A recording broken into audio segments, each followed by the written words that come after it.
electricity and magnetism, and how the two of them were eventually blended into the most familiar force of the Standard Model, electromagnetism. Long before Homo sapiens even evolved, our ancestors huddled in caves when lightning slashed its way across the sky, the signal of angry gods.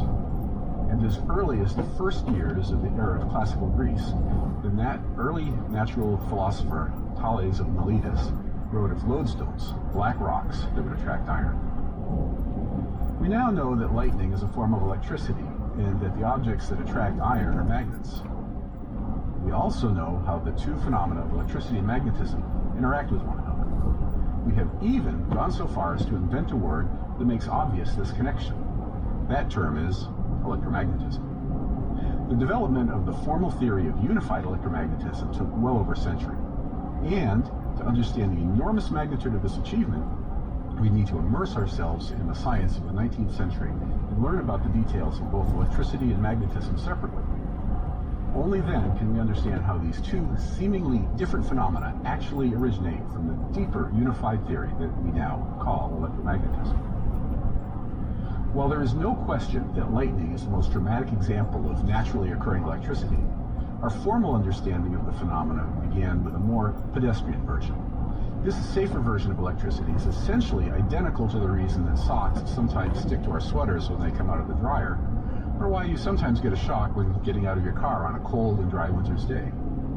The form of electricity that first lent itself to formal investigation is static electricity. Now, obviously, the first natural scientists didn't have access to clothes dryers and cars.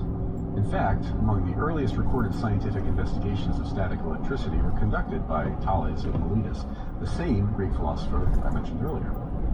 In the 6th century BC, he wrote of his observations of what happens when you rub a rod of amber with fur.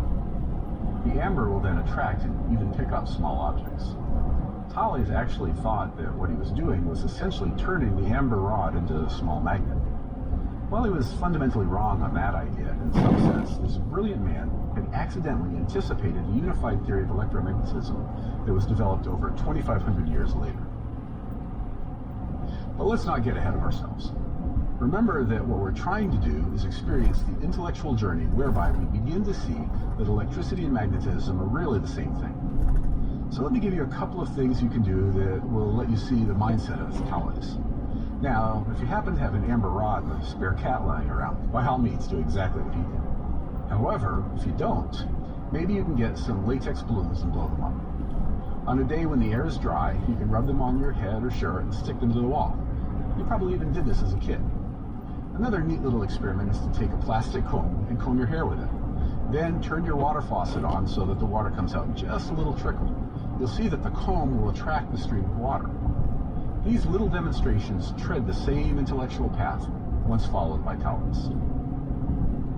So, even thousands of years ago, the existence of static electricity was already known. But not a lot of progress was made in understanding it until 1600, when British polymath William Gilbert published his book on the magnet and magnetic bodies and on the great magnet of the Earth. In it, he studied lodestones and amber rods and concluded that these were actually different things. He also invented an instrument called an electroscope, which is a simple and cool way to study electricity and electric charge. Gilbert is also credited for bringing the word electricity to the English language, when he invented a new Latin word, electricus, meaning like amber. Although, in all fairness, it was Sir Thomas Browne who termed